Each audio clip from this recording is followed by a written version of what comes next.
Oke, Assalamualaikum warahmatullahi wabarakatuh. Jumpa kembali dengan saya, Dr. Vita Cita Imia Tarigan SHLLM,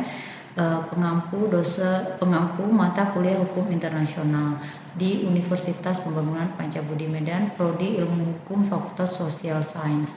Hari ini kita akan membahas mengenai subjek hukum internasional.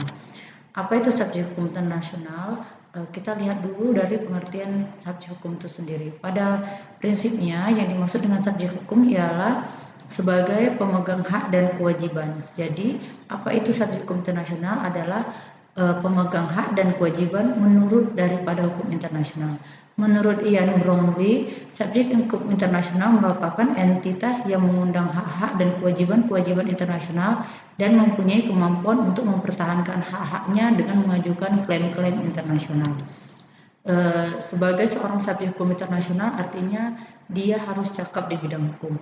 Apa yang dimaksud dengan cakap di bidang hukum? Yang pertama adalah mampu menuntut hak-haknya di depan pengadilan internasional.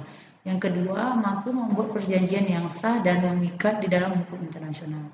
Yang ketiga, menikmati imunitas dari jurisdiksi pengadilan domestik. Yang keempat, menjadi subjek dari sebagian atau keseluruhan yang dibebankan oleh kewajiban hukum internasional. Dalam hukum internasional, subjek hukum internasional terdiri atas yang pertama adalah negara, kedua tahta suci, ketiga palang merah internasional, keempat organisasi internasional, orang-orang perorangan, individu, pemberontak, dan pihak-pihak yang bersengketa. Negara sebagai subjek hukum internasional adalah yang utama, tapi bukan satu-satunya. Alasan yang mendasari yang pertama adalah karena hukum internasional itu sendiri adalah hukum yang mengatur hak-hak dan kewajiban-kewajiban negara, sehingga yang harus diurus oleh hukum internasional terutama adalah negara. Yang kedua, perjanjian internasional merupakan sumber hukum internasional yang utama di mana negara yang paling berperan menciptakannya, sehingga secara tidak langsung negara adalah subjek hukum internasional yang utama. Keistimewaan negara yang tidak dimiliki oleh subjek hukum internasional lainnya yang pertama adalah negara memiliki kedaulatan yang merupakan kekuasaan tertinggi dalam batas-batas wilayah. Yang kedua, negara menentukan keberadaan subjek hukum internasional lainnya, baik secara langsung maupun tidak langsung. Dengan perkataan lain, negara merupakan entitas dasar dan awal bagi terbentuknya masyarakat internasional. Oleh karena dua keistimewaan di atas itulah negara dapat menentukan sendiri tindakan-tindakan yang dapat diambil. Ini merupakan ilustrasi kasus.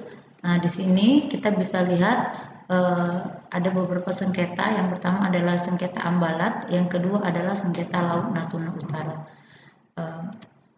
Dalam Konvensi Montevideo 1949 disebut kualifikasi atau syarat-syarat suatu negara dapat disebut sebagai negara yang pribadi sebagai pribadi dalam hukum internasional. Yang pertama adalah memiliki penduduk yang tetap, yang kedua adalah wilayah tertentu, ketiga adanya pemerintahan, dan yang keempat adalah kemampuan untuk mengadakan hubungan dengan negara lain.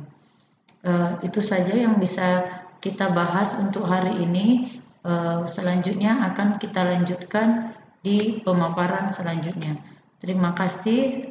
Silakan dikerjakan diskusinya sesuai dengan apa yang diperintahkan. Oke, itu saja dari saya. Wassalamualaikum warahmatullahi wabarakatuh.